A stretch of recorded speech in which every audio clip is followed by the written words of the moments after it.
Beginners డంబుల్స్‌తో shoulder work out ఏ విధంగా చేయాలో చెప్తాను రండి. షోల్డర్‌లో 3 పార్ట్స్ ఉంటాయి. దీన్ని ఫ్రంట్ డెల్ట్ అంటారు. దీన్ని సైడ్ డెల్ట్ అంటారు. దీన్ని రేర్ డెల్ట్ అంటారు. మనం ఏ వర్కౌట్ దేనికి చేస్తున్నామో మనకి ఐడియా ఉండాలి. Front delt, side delt, rear delt. షోల్డర్‌లో ఈ 3 పార్ట్స్ ఉంటాయి. మనం ఈ 3 పార్ట్స్‌ని ట్రైన్ చేసామంటే మన షోల్డర్ అనేది మంచి బ్రాడ్ లుక్‌లో బాగా కనిపిస్తది.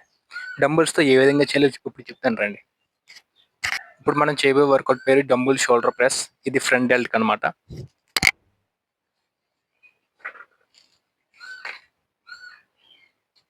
డంబుల్స్ తీసుకుంటే హ్యాండ్స్ ఇలా పెట్టకండి. కొంచెం ఫ్రంట్‌కి పెట్టి ఇట్లా లేకుండా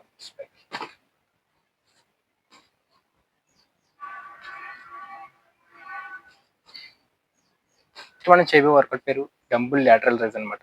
ఇది సైడ్ డెల్టింగ్ అంటే మిడిల్ పార్ట్ అన్నమాట. హ్యాండ్స్ ఎప్పుడు కూడా ఇట్లా స్ట్రైట్ గా పెట్టి లేపకండి. కొంచెం ఫ్రంట్ కి పెట్టి ఇలా ఎల్బోలో పెట్టి ఫ్రంట్ కి బెండ్ చేసి ఇట్లా పైకి లేపండి. హ్యాండ్స్ మరీ పైకి లేపొద్దు. జస్ట్ ఈ ఇక్కడ వరకు లేపండి సరిపోతుంది. నెక్స్ట్ మనం చేయబోయే వర్కౌట్ పేరు డంబుల్ రేర్ డెల్ట్ ప్లేస్ అన్నమాట. ఇది రేర్ డెల్టింగ్ అంటే ఈ బ్యాక్ సైడ్ ఉన్న పార్ట్ అన్నమాట. కొంచెం ఇలా బెండ్ అయ్యి హ్యాండ్స్ ఇలా పెట్టి ఇట్లా పైకి లేపండి.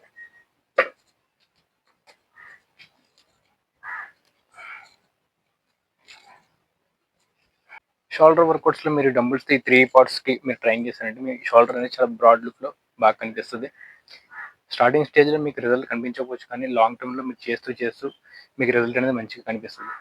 స్టార్టింగ్ లో మీకు రిజల్ట్ రావట్లేదు అంటే అని చెప్పి డిసప్పాయింట్ అవ్వద్దు. కంటిన్యూస్ గా చేస్తూ ఉండండి, కన్సిస్టెంట్ గా ఉండండి, వస్తుంది.